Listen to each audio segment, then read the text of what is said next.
Assalamualaikum warahmatullahi wabarakatuh. Para sedulur semuanya, dimanapun berada, semoga diberi keselamatan, kesehatan, dan rezekinya berlimpah ruah. Amin. Pada video kali ini, saya akan menyajikan kisah pemuda miskin makan nasi basi, jadi pemilik restoran mewah. Untuk kisah lengkapnya, langsung saja kita masuk ke ceritanya.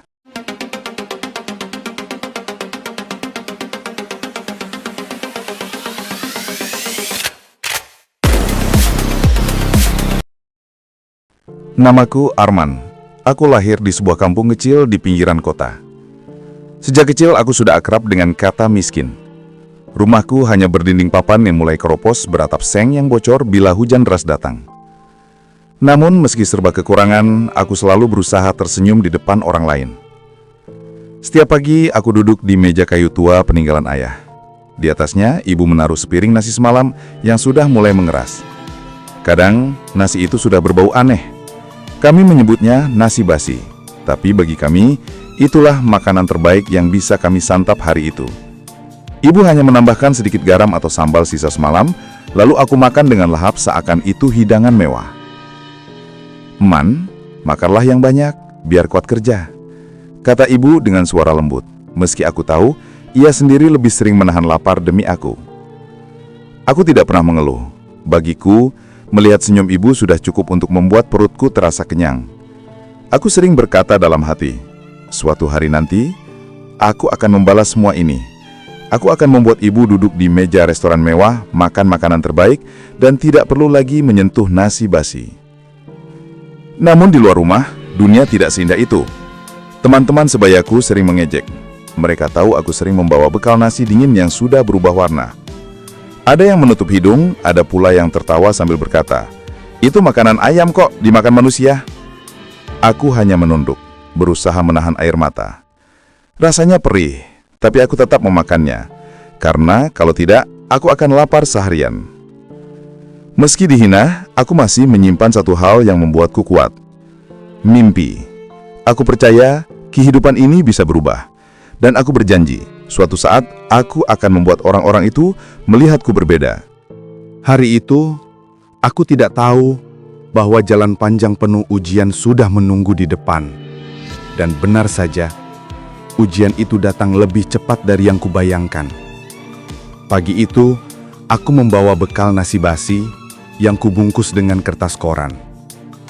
Aku duduk di sudut sekolah, berusaha makan tanpa menarik perhatian. Tapi rupanya, takdir tidak berpihak padaku. Seorang teman sekelasku, Raka, tiba-tiba meraih bungkusanku dan membuka paksa di depan semua orang. Bau asam langsung menyebar ke udara. Anak-anak tertawa keras, menutup hidung, bahkan ada yang sengaja menjatuhkan bekalku ke lantai. "Lihat, Arman makan sampah.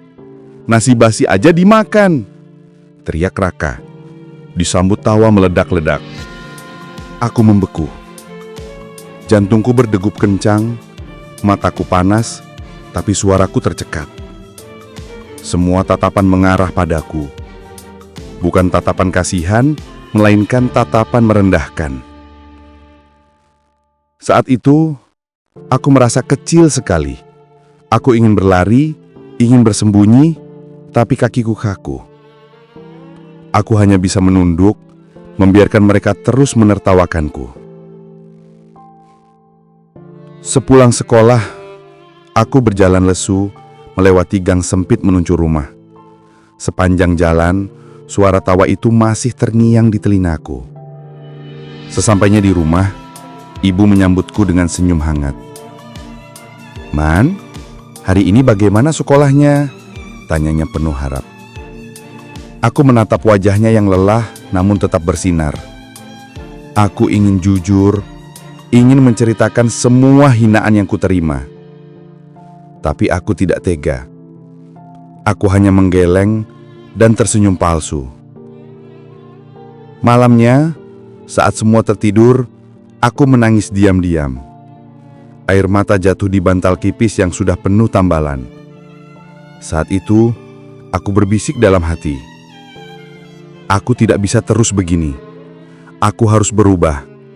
Aku harus buktikan aku bukan anak miskin yang pantas ditertawakan. Aku akan jadi seseorang, aku akan bangkit. Dan di sanalah api kecil di dalam diriku mulai menyala.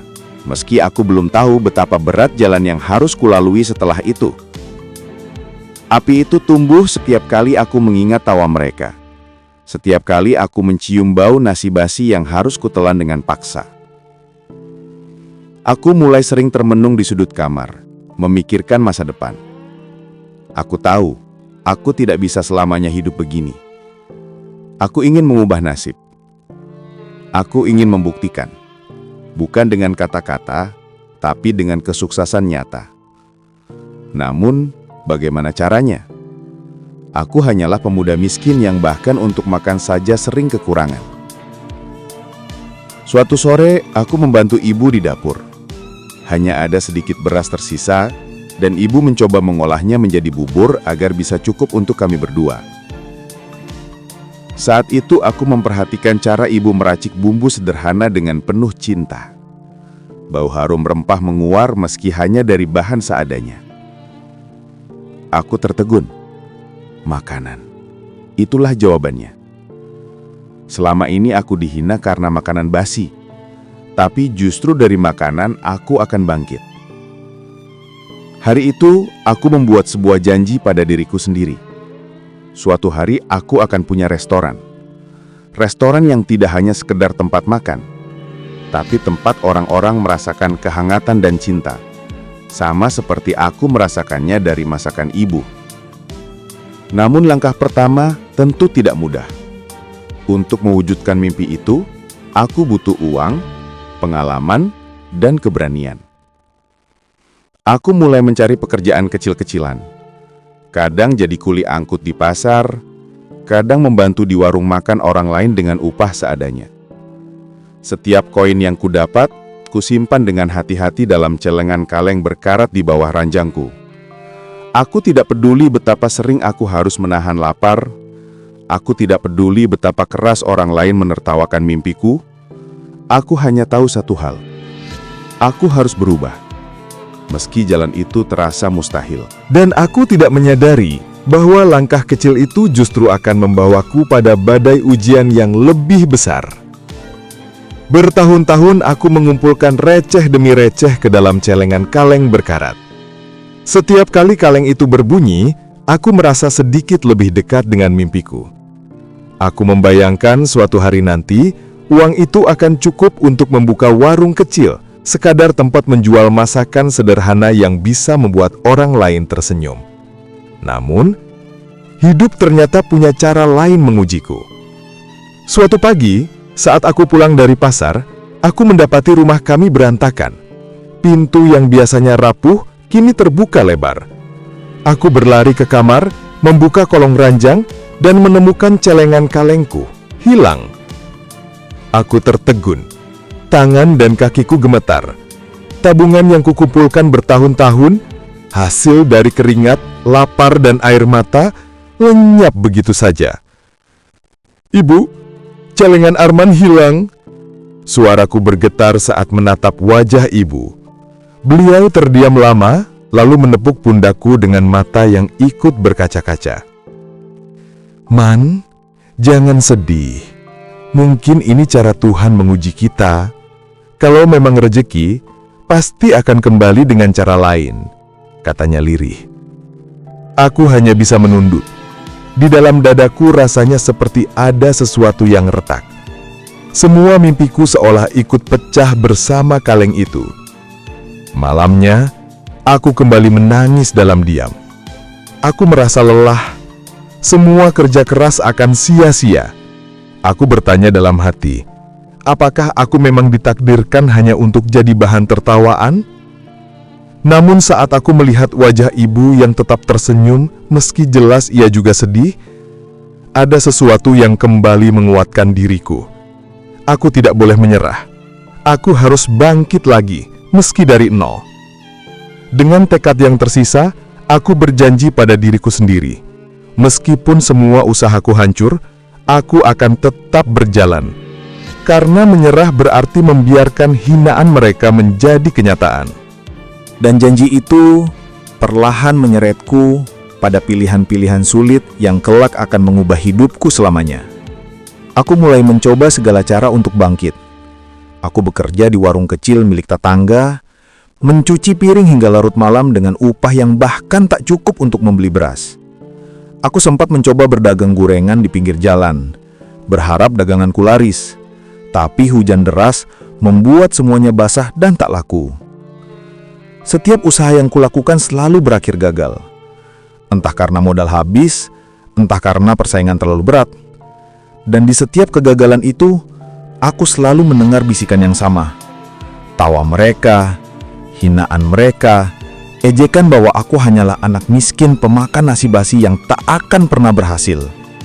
Aku mulai ragu. Semangat yang dulu menyala, kini meredup. Suatu malam, aku duduk sendirian di depan rumah, memandang langit gelap penuh awan. Ibu mendekat, duduk di sampingku. "Man, kenapa murung?" tanyanya lembut. Aku menarik napas panjang.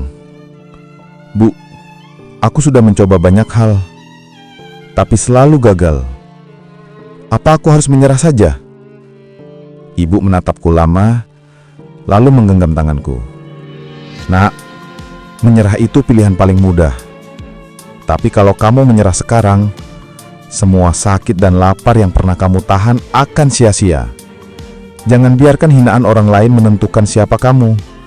Kamu yang tentukan jalanmu sendiri." Kata-kata itu menusuk dalam. Tapi di balik semangat yang coba ibu tiupkan, aku tetap merasa berada di ujung jalan buntu. Karena kenyataannya, aku tidak punya apa-apa lagi. Tabungan hilang, usaha gagal, tenaga habis. Yang tersisa hanyalah tekad yang semakin tipis, dan satu pilihan terakhir yang begitu sulit. Apakah aku harus terus melangkah meski tanpa kepastian, atau berhenti dan menerima takdir sebagai orang yang selamanya akan dihina? Aku terdiam lama, hatiku berkecamuk. Inilah titik di mana mimpiku benar-benar dipertaruhkan. Malam itu aku tidak bisa tidur. Aku memandangi langit-langit rumah yang penuh lubang, mendengar suara tetesan hujan jatuh dari atap seng yang bocor. Hatiku kacau. Di satu sisi, aku ingin berhenti bermimpi, berhenti berusaha, berhenti menaruh harapan yang selalu berakhir jadi luka. Tapi, di sisi lain, ada suara kecil di dalam hatiku yang terus berbisik. Jangan menyerah, jangan biarkan hinaan mereka jadi kenyataan. Aku bangun, melangkah ke dapur, dan melihat ibu sedang duduk di kursi butut, menatap periuk kosong. Wajahnya letih, tubuhnya kurus, tapi ia masih mencoba tersenyum saat menyadari aku berdiri di sana. "Man, besok mungkin kita harus pinjam beras ke tetangga dulu," katanya pelan, seolah tak ingin membuatku merasa bersalah. Aku tercekak, hatiku remuk. Saat itu aku sadar, bukan hanya mimpiku yang dipertaruhkan, tapi juga hidup ibu, yang selalu menemaniku dalam kekurangan. Aku menggenggam erat tanganku sendiri. Ada dua jalan di depanku. Menyerah dan menerima hidup penuh hinaan, atau terus melangkah meski penuh ketidakpastian. Air mata menetes tanpa kusadari. Aku tahu, jika aku memilih menyerah malam itu, maka semua janji pada diriku sendiri dan pada ibu akan hancur. Tapi jika aku memilih bertahan, aku harus siap menghadapi penderitaan yang mungkin lebih berat. Di titik itulah, aku membuat keputusan paling sulit dalam hidupku. Aku akan terus melangkah, apapun risikonya. Aku tidak tahu bagaimana, aku tidak tahu kapan, tapi aku percaya jika aku bertahan, jalan itu pada akhirnya akan terbuka. Namun, aku juga tahu, perjuangan setelah keputusan ini tidak akan mudah. Dan ujian terbesar justru akan segera datang menantangku. Keesokan harinya, dengan tekad yang rapuh namun masih menyala, aku berjalan menyusuri jalanan kota. Aku melamar kerja ke sana-sini, warung makan, toko kelontong, hingga rumah makan sederhana. Namun, jawabannya selalu sama, ditolak. Alasannya bermacam-macam, tapi intinya satu, mereka tidak percaya pada pemuda miskin sepertiku. Hari-hari berlalu, isi perutku sering kosong. Tubuhku melemah, tapi semangatku berusaha tetap bertahan. Setiap kali aku hampir menyerah, aku teringat wajah ibu, teringat nasi basi di meja kayu tua, dan teringat janji pada diriku sendiri. Itu yang membuatku tetap melangkah.